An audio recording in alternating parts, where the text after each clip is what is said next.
Good morning, everyone. Welcome to Walksway Podcast Studio of Sri Ramakrishna Central School. I am Riddhi Sriram from grade 12, and along with me is my co-anchor Athina Sri from grade 12. So today's episode is a very special because our school hosted a dental camp and we are privileged to have with us two distinguished guests from Ramakrishna Dental College. It brings us immense pleasure to welcome Dr. J. Dinakar, Principal of Ramakrishna Dental College, and Dr. S. Karthikeyani, Head of Department, Ramakrishna Dental College. Between them, they carry years of experience in healing, in teaching, and in guiding students into medical profession. A very warm welcome to both of you, sir and ma'am. Thank you for taking time to spend with us in the Walksway studio. So to begin with, could you please introduce yourself to our listeners and share a brief overview of your journey into the field of dentistry? Good morning. First of all, greetings from Sri Ramakrishna Dental College and Hospital. And I like to appreciate the efforts taken by Sri Ramakrishna Central School for organizing this camp. To say that I'm Dr. Dinakar. I'm a principal and professor of oral pathology in Sri Ramakrishna Dental College and Hospital. I completed my BDS in the year 1994 from Ragas Dental College. So it's more than 30 years I'm a dentist. Then I pursued my post-graduation MDS in oral pathology in the very same Ragas Dental College, Chennai. And from then on, I'm into academics. And it's close to 26 years I'm into academics. So I held in various positions like a lecturer, reader, professor, registrar, and then coming to principal. Along with that, I'm also taking part in university activities. We know that Ramakrishna Dental College is affiliated to Tamil Nadu Dr. MGR Medical University, recognized by National Dental Commission. And this is one of the topmost dental colleges with very good clinical flow, clinical material, and academic excellence. So, and for the past 26 years, I'm into academics.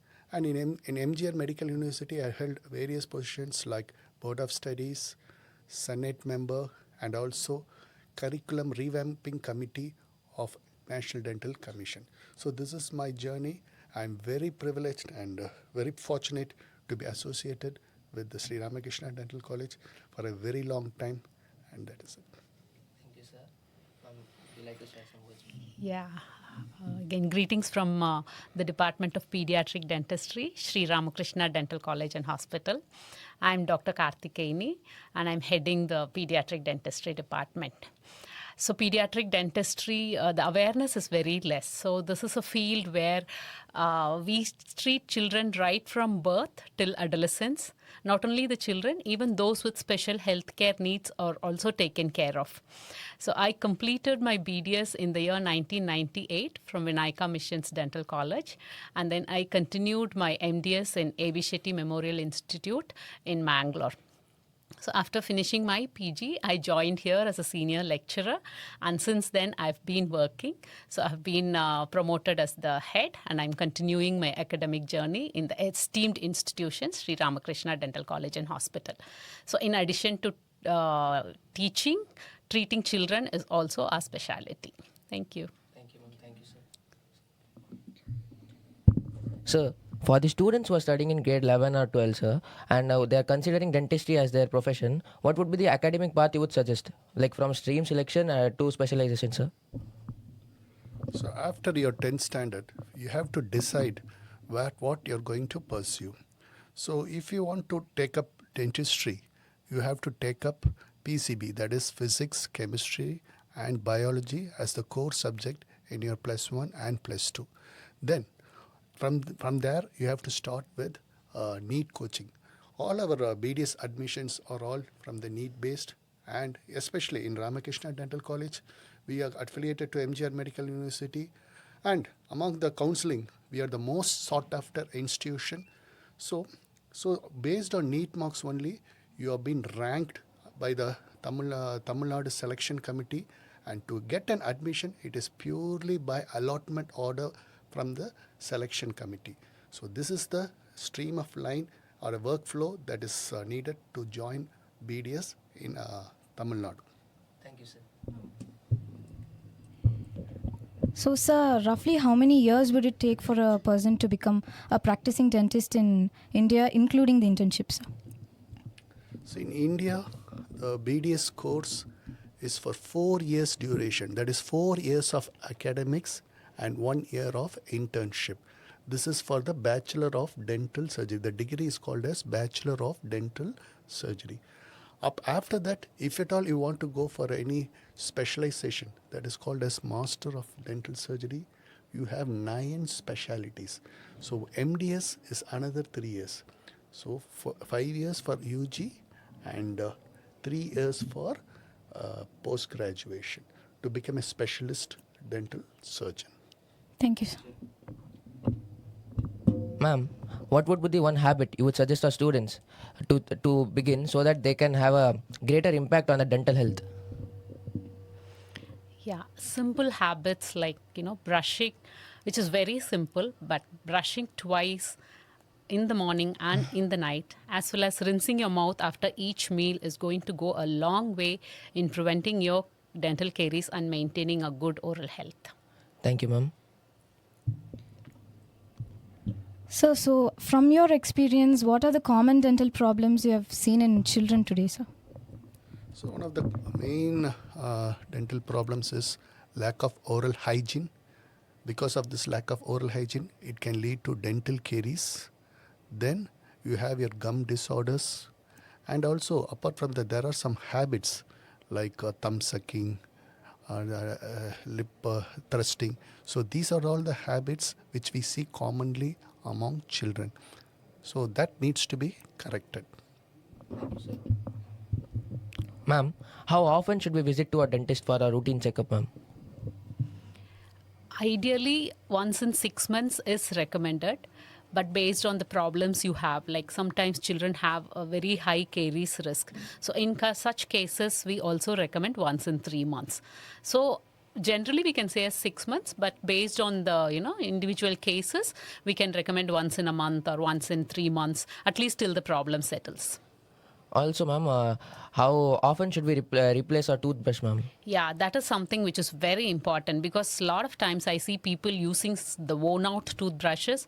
So it's ideal to change it once in 3 months, and again, case to case basis. If the person is going to give a lot of pressure and brush, sometimes it wears off in 2 months. So looking at the brush, you see it is worn off, it's better to change because a worn off toothbrush is not going to be efficient in cleaning. In addition, it is going to be very bad for your enamel, kind of it abrades your enamel. So once in 3 months, as well as you have to check if your toothbrush is worn off.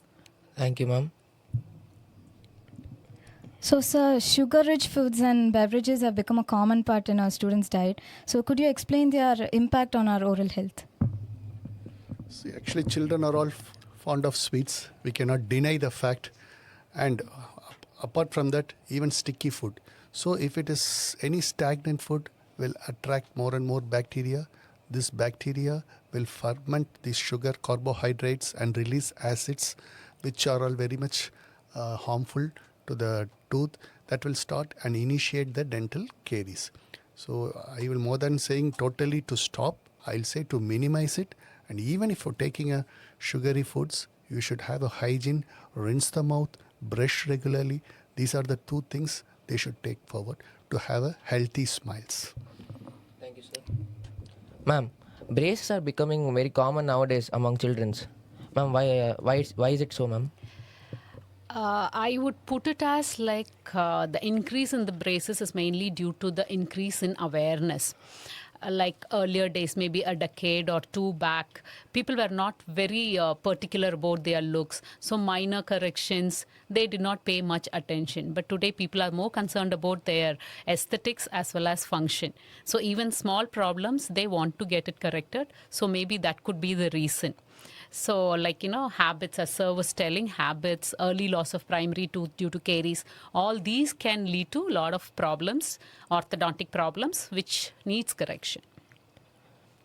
Thank you, sir. Thank you, ma'am, for your answers. Now, we move towards our rapid fire round. Each guest will be asked 3 questions and they have to answer in just 1 word. Are you ready?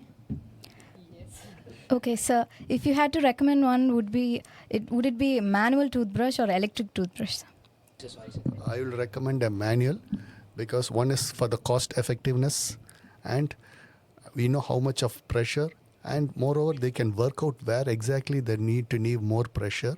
And in case for people who have who need special care, like we call it as special children, for them only we recommend a electrical or a power backed toothbrushes. Thank you, sir. Ma'am, one food that strengthens our teeth, ma'am. Calcium rich food, fiber food, these are the things which are going to, go a long way in building strong teeth. So, flossing before brushing or after brushing? Definitely after brushing, it needs to be done. But when you do a flossing, it should be done with utmost care, not to hurt the gums or the tooth. That's the important thing. No point in hurting your gums for the sake of doing it up. Thank you, sir. Ma'am, one habit that our students should stop to enhance their dental health. Frequent snacking, especially in between meal snacks, is a big thing for your dental caries. Snacking along with your main meals is fine, but in between meals, snacking is very bad for your teeth. So if you can stop that, that's going to be a game changer. So, between tea or coffee, which is worse for our teeth? Definitely coffee is worse because it has got more of staining. And the tooth, we call this enamel is semi-permeable. It imbibes whatever stains it is. There are two types of stains. One is extrinsic and intrinsic. These whatever stains that is taken up from the food can be imbibed inside. So we have found coffee to be more stainful than tea. Ma'am, what would be the one dental myth you would like to burst in just one sentence? Dental myth. Cleaning the teeth is going to abrade the tooth. So people generally avoid cleaning. Ideally, it is recommended once in 6 months or at least once in a year to get your teeth cleaned. But people feel that cleaning is kind of abrading your enamel and they stay away from it. Sir, ma'am, this brings to the end of our conversation and a wonderful session it has been, ma'am. Sir. Thank you, Dr. J. Dinakar, and thank you, Dr. S. Karthikeyani, for spending your valuable time with us. Your insights were truly informative, and we are sure our listeners would have learned a lot about dental health. So from every one of us here from Sri Ramakrishna Dental College and Hospital, we would like to thank our management, especially our managing trustee, Dr. Sundar Ramakrishnan, joint managing trustee, and Mr. Narendran sir, for giving us this guidance, motivation and initiative. And I like to thank our Sri Ramakrishna Central School headed by Madam. So thank you very much for all of us for all this initiative. We'll collaborate more and more future to give better smiles and brighter smiles for our children. Thank you. Thank you, sir. On the behalf of our principal, Dr. J. Jayanti, the management, the staff, and the students of Sri Ramakrishna Central School, we would like to thank Ramakrishna Dental College for this dental camp and this wonderful session. To all our listeners, brush twice, snack less, and smile more. This has been Atina Shri and Riddhi Shri Ram from Voxwave Sri Ramakrishna Central School. Until the next episode, keep listening and keep thinking.